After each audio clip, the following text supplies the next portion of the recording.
بسم اللہ الرحمن الرحیم۔ تہجد کے وقت یہ تسبیح پڑھو، یہ تسبیح عرش کو ہلا دیتی ہے، یہ تسبیح آپ کو اللہ کا محبوب بنا دیتی ہے اور آپ کی ہر حاجت فوراً پوری کراتی ہے۔ محترم ناظرین، آج میں آپ کو ایک ایسے وقت اور ایسے وظیفے سے متعارف کرانے جا رہا ہوں جو اس کائنات میں موجود تمام خزانے، تمام راحتیں، تمام تسکینے اور اللہ کی بے مثال رحمتیں اپنے اندر سموئے ہوئے ہے۔ یہ وہ وقت ہے جب دنیا نیند کی گہری چادر اوڑھ کر بے خبر ہو چکی ہوتی ہے، جب انسانوں کی صدائیں تھم چکی ہوتی ہیں اور ہر طرف ایک گہری خاموشی کا راج ہوتا ہے۔ لیکن یہی وہ وقت ہے جب آسمان کے دروازے کھل جاتے ہیں اور اللہ تبارک و تعالی کی رحمت کی وہ موسلا دھار بارش برسنا شروع ہو جاتی ہے جسے تہجد کہتے ہیں۔ کیا آپ نے کبھی سوچا ہے کہ اللہ تبارک و تعالی ہم سے کس قدر محبت کرتا ہے؟ وہ ہمیں کس طرح اپنی طرف بلاتا ہے؟ وہ ہمیں مجبور نہیں کرتا، وہ ہمیں صرف اشارہ کرتا ہے۔ ہمارے پیارے آقا صلی اللہ تعالی علیہ وسلم کی ایک بہت ہی خوبصورت اور مستند حدیث ہے جو امام بخاری اور امام مسلم نے روایت کی ہے کہ ہمارا رب تبارک و تعالی ہر رات آسمانی دنیا پر نزول فرماتا ہے۔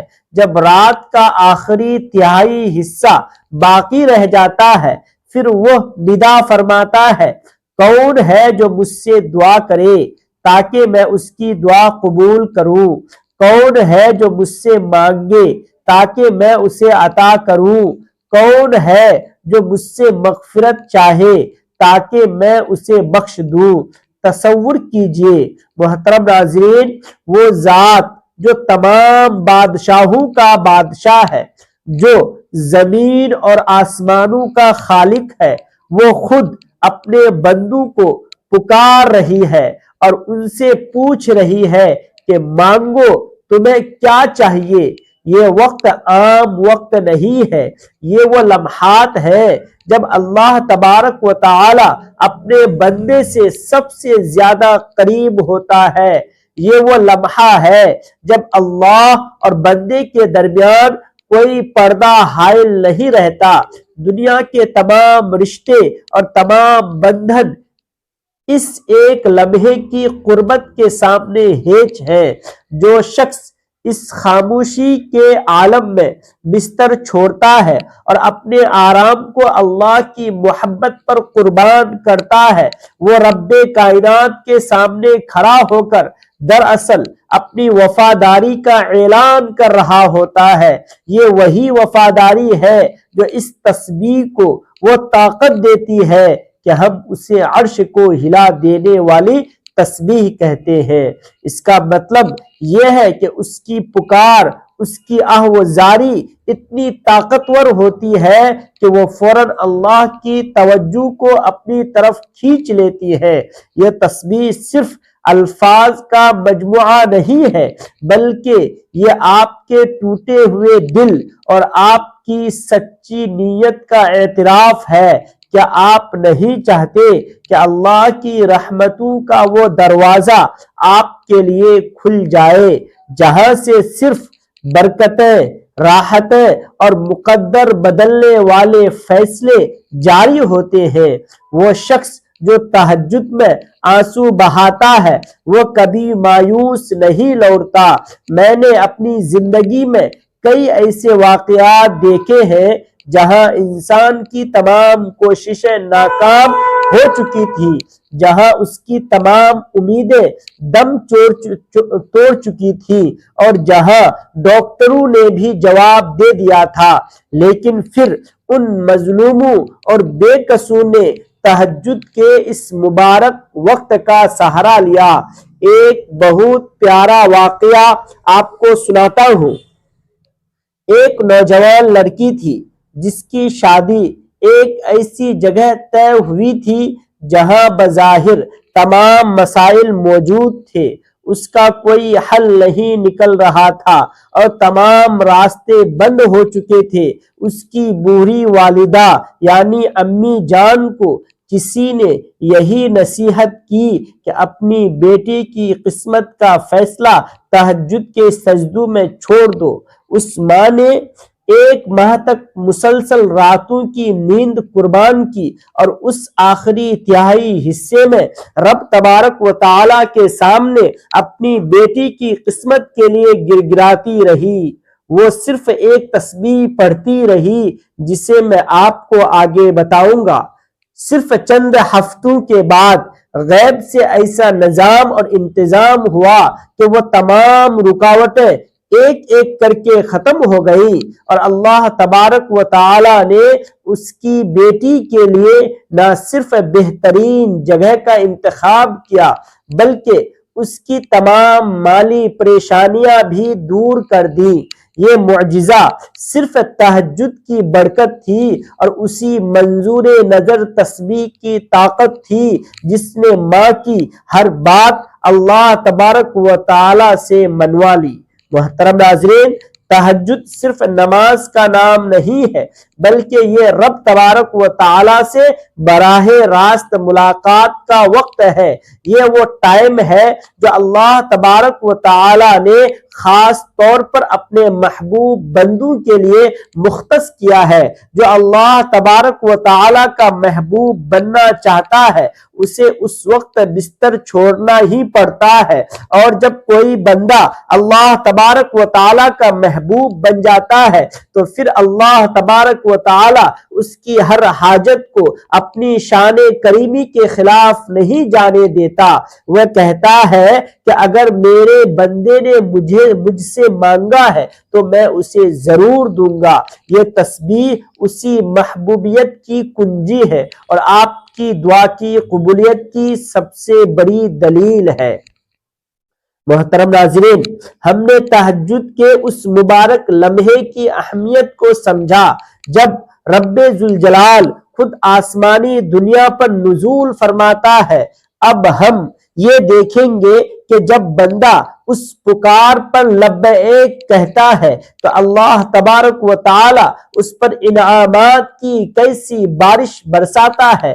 یاد رہے کہ اللہ تبارک و تعالی کی ذات ہمیشہ امید اور رجوع کی دعوت دیتی ہے۔ جب ہم تہجد کے لیے اٹھتے ہیں تو یہ عمل صرف ایک جسمانی حرکت نہیں بلکہ ہماری روح کا سفر ہوتا ہے، ایک ایسا سفر جو ذکر الہی سے شروع ہوتا ہے اور سیدھا رب کی بارگاہ میں ختم ہوتا ہے، اور ذکر الہی حیات قلب کی ضمانت ہے۔ محترم ناظرین، اللہ تبارک و تعالی کا ذکر روح کی اور دل کی حیات ہے۔ اللہ تبارک و تعالی نے قرآن مجید میں فرماتا ہے، خبردار اللہ کے ذکر سے ہی دلوں کو اطمینان حاصل ہوتا ہے۔ کیا آپ نے دیکھا نہیں کہ آج ہر شخص پریشان ہے؟ اس کی بنیادی وجہ یہی ہے کہ ہم نے اپنے دل کو اللہ تبارک و تعالی کے ذکر سے خالی کر لیا ہے۔ ذکر کرنے والے اور نہ کرنے والے کی مثال ایسی ہے جیسے زندہ اور مردہ۔ جو شخص دن رات اللہ تبارک و تعالی کا ذکر کرتا ہے اس کا دل ہمیشہ زندہ، تابندہ اور نور سے منور رہتا ہے۔ اس کے برعکس جو اللہ تبارک و تعالی کے ذکر سے غافل رہتا ہے اس کا دل مردہ ہو جاتا ہے اور اس میں وسوسے، بے چینی اور مایوسی اپنا گھر بنا لیتی ہے۔ اللہ تبارک و تعالی کے ذکر کا ایک اہم حصہ نماز ہے جو کہ مومن کی معراج ہے۔ نماز بندے کی معراج اور کامیابی کی ضمانت ہے۔ خصوصاً تہجد کی نماز اللہ تبارک و تعالی کی طرف سے بندے کے لیے وہ خاص انعام ہے جو نہ صرف دنیا میں کامیابی کی ضمانت ہے بلکہ آخرت کی فلاح کی بھی کلید ہے۔ جو شخص پابندی سے نماز پڑھتا ہے اسے اللہ تبارک و تعالی 4 قسم کے انعامات دیتا ہے، دنیا میں سکون، زندگی میں برکت، باطن میں نور اور ایمان میں پختگی، فحش اور برے کاموں سے دوری، قبولیت دعا اور محبوبیت۔ اور سب سے بڑا انعام یہ ہے کہ وہ اللہ تبارک و تعالی کے قریب ہو جاتا ہے، اور جب وہ اللہ تبارک و تعالی سے مانگتا ہے تو اللہ اسے کبھی خالی ہاتھ نہیں لوٹاتا۔ شکر کرنے والے اور ناشکری کرنے والے کا انجام مختلف ہے۔ اللہ تبارک و تعالی کا انعام ہمیشہ شکر کرنے والوں کے لیے ہے۔ شکر کرنے والا وہ شخص ہوتا ہے جو اللہ تبارک و تعالی کی چھوٹی سے چھوٹی نعمتوں کو بھی قدر کی نگاہ سے دیکھتا ہے۔ قرآن مجید میں اللہ رب العزت کا واضح فرمان ہے، اور اگر تم شکر کرو گے تو میں تمہیں اور زیادہ عطا کروں گا۔ شکر صرف زبان سے نہیں ہوتا بلکہ اس کا صحیح طریقہ یہ ہے کہ اللہ تبارک و تعالی کی دی ہوئی نعمتوں کو اس کی اطاعت میں استعمال کیا جائے۔ شکر کرنے والا ہمیشہ پرسکون ہوتا ہے اور اس کے چہرے پر ایک عجیب سا نور ہوتا ہے، کیونکہ اسے یقین ہوتا ہے کہ میرا رب تبارک و تعالی مجھے کبھی تنہا نہیں چھوڑے گا۔ تہجد پڑھنا اللہ تبارک و تعالی کی دی ہوئی زندگی، صحت اور ایمان پر عملی شکر ادا کرنے کا سب سے بڑا مظہر ہے۔ جب آپ رات کے آخری حصے میں اٹھ کر سجدہ کرتے ہیں تو آپ اللہ تبارک و تعالی کو بتا رہے ہوتے ہیں کہ اے میرے پروردگار، اے میرے رب، میں تیرا شکر گزار ہوں کہ تو نے مجھے یہ موقع دیا کہ میں سوئے ہوئے لوگوں سے زیادہ تجھے پیارا لگوں۔ یہی وہ وقت ہے جب اللہ تبارک و تعالی آپ کو اپنے محبوب بندوں کی صف میں شامل کر لیتا ہے۔ سجدہ وہ مقام ہے جہاں تقدیریں بدلتی ہے۔ محترم ناظرین، سجدہ بندے کا رب سے قرب کا وہ نقطہ ہے جہاں وہ اپنے سر کو اس جگہ پر رکھتا ہے جہاں اس کا دل ہوتا ہے۔ جب آپ کا سر جھکتا ہے تو تقدیریں اٹھتی ہے۔ ہمارا دین ہمیں سکھاتا ہے کہ سجدے کی حالت میں کی گئی دعا فوراً عرش الہی تک پہنچتی ہے، کیونکہ اس لمحے بندہ اپنے رب تبارک و تعالی کے سب سے زیادہ قریب ہوتا ہے۔ تہجد کا سجدہ عام سجدہ نہیں ہے، یہ وہ سجدہ ہے جو رات کی تاریکی میں کیا جاتا ہے جب کوئی دیکھنے والا نہیں ہوتا، صرف اور صرف آپ کا رب دیکھ رہا ہوتا ہے۔ جب آپ آنسوؤں کے ساتھ اپنے دل کی گہرائی سے اپنے رب تبارک و تعالی کو پکارتے ہیں تو اللہ تبارک و تعالی اس سجدے کی قدر کرتا ہے جو اس کے سوا کسی اور کے لیے نہیں کیا گیا۔ اللہ تبارک و تعالی کی شان کریمی کا مشاہدہ کیجئے۔ کیا آپ کو یقین ہے کہ ہمارا رب کتنا سخی اور دینے والا ہے؟ ہم انسانوں کا حال یہ ہے کہ اگر کوئی ہم سے بار بار مانگے ہم اسے ناپسند کرتے ہیں، مگر اللہ تبارک و تعالی کی شان اس قدر بلند ہے، اس قدر عظیم ہے کہ وہ ہم سے ناراض ہوتا ہے اگر ہم اس سے نہ مانگے۔ حضرت ابو ہریرہ رضی اللہ تعالی عنہ سے روایت ہے کہ نبی کریم صلی اللہ تعالی علیہ وسلم نے فرمایا، جس نے اللہ تبارک و تعالی سے نہ مانگا اللہ اس پر غضبناک ہوتا ہے۔ تہجد کے وقت جب اللہ تبارک و تعالی خود پکار رہا ہو کہ کون ہے جو مجھ سے مانگے، تو اس وقت نہ مانگنا اللہ کی شان کریمی سے روح گردانی ہے۔ جب بندہ تہجد میں اپنی حاجتیں پیش کرتا ہے تو اللہ فرشتوں کے سامنے اس پر فخر کرتا ہے اور حکم دیتا ہے کہ اس کی دعا فوراً قبول کی جائے۔ آپ کی زندگی میں کوئی بھی پریشانی ہو، چاہے وہ قرض ہو، بیماری ہو یا روزگار کی تنگی ہو، یہ تمام مسائل اللہ کے ایک کن کے محتاج ہے۔ وہ کن سب سے زیادہ مؤثر تب ہوتا ہے جب ہم اس کی بارگاہ میں عاجزی کے ساتھ حاضر ہوں۔ اب وہ عمل سن لیں جو اس تسبیح کے ساتھ مل کر حاجت پوری کروا دے گا۔ تہجد کے بعد مصلی پر بیٹھ کر پہلا مرحلہ 7 مرتبہ درود ابراہیمی پڑھنا ہے۔ وہ درود ابراہیمی وہی جو نمازوں میں پڑھتے ہیں۔ دوسرا مرحلہ اللہ کے صفاتی ناموں یا ودودو یا غنیو کو 100 مرتبہ پڑھنا ہے۔ یا ودودو اللہ کا محبوب بناتا ہے اور یا غنیو تنگ دور کرتا ہے۔